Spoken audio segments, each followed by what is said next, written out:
I had taken a break from my YouTube channel, and during that we have fallen behind on all the series I've been reviewing, so we're jumping right back into it, starting at Poison Ivy. We left off with Poison Ivy returning to Gotham back in issue 12. Now we're on to issue 13. Which I did already have spoiled for me does have guest appearances from different Batman characters, including Catwoman and Killer Croc, and of course Batman himself. Harley Quinn also technically is a guest appearance, but she is on the cover, and last issue ended with them getting back together, so I had thought that was a given, that she appears. This issue starts off with a nice morning scene between Ivy and Harley as a couple, with them talking about Ivy getting up early to go out into Gotham, wanting to be reacquainted with the city, with Harley asking for her to pick up groceries. I think it's a nice touch to have them communicate as a couple in a way that isn't just sex, like some couples in comics sometimes can kind of fall into that trope.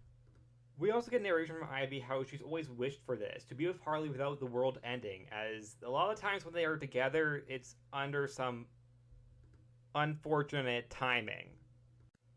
Ivy walks the streets of Gotham to get back into the groove of being in Gotham, when she runs into Catwoman, who was following her. They share some banter over the last time they met, which I think, while good, could have been a little bit better, as there was a lot left unsaid between the two.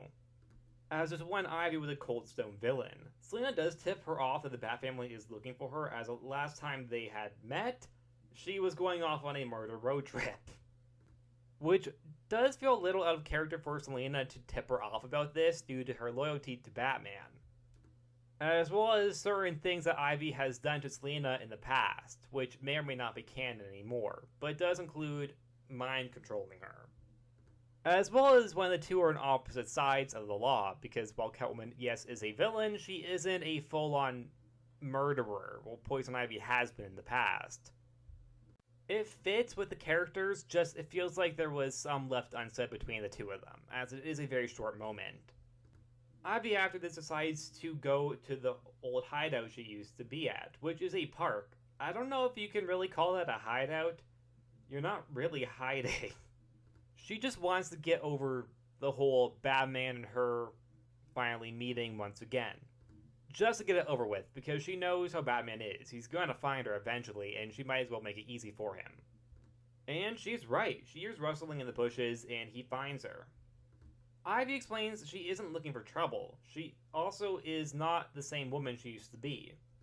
Batman does give her a threat that he will be watching over her, but he doesn't interfere with what she's doing due to the fact that technically he doesn't know anything that she's done that is wrong at the moment.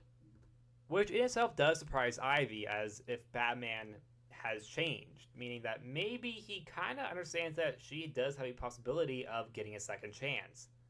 Although I will admit, I do think that is very in character for Batman, so I think it's a little weird that Ivy is very put off by this.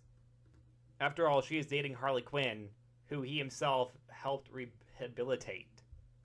After this, Ivy goes to Slaughter Swamp, Solomon Grundy's origin hole, and Swamp Things, and I'm pretty sure Animal Man did something there once. But don't hold me on that, I don't really remember. She takes a swim in the dirty swamp water since its strong connection to the green, which makes her feel great. She goes into the shed near the Slaughter Swamp, where she finds a sandwich which is fresh and not moldy, which clues her in someone is here. And that's when Killer Croc shows up. She straight up kicks them in the face. Croc smacks her into the pantry because all sheds have those, but he does apologize, as she did surprise him. The two talk on friendly terms about how they've been doing, but also get into a little bit of an argument as Ivy wants the swamp. Yet Croc has used it as his lair for the past few months.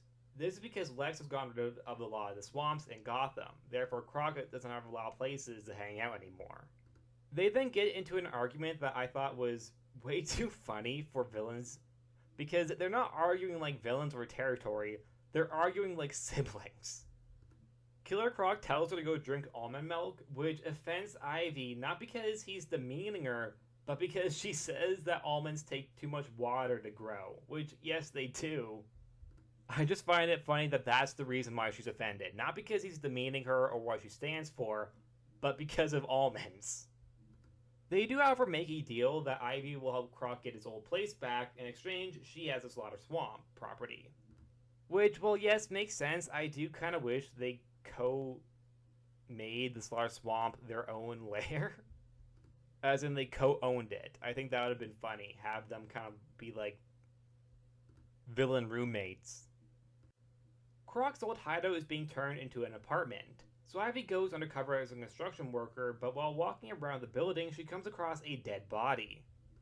And this ties in to the Night Terrors crossover, which Ivy does get 2 issues to display her own nightmare, which I will also be making a video on later on. Even though, yes, Night Terrors has been out for a while, I was on break, so I'll start to be doing some more Night Terror stuff. Maybe just the Poison Ivy ones, or perhaps I'll do more than that. I do own a lot of the comics from Night Terrors, and I have read most of them.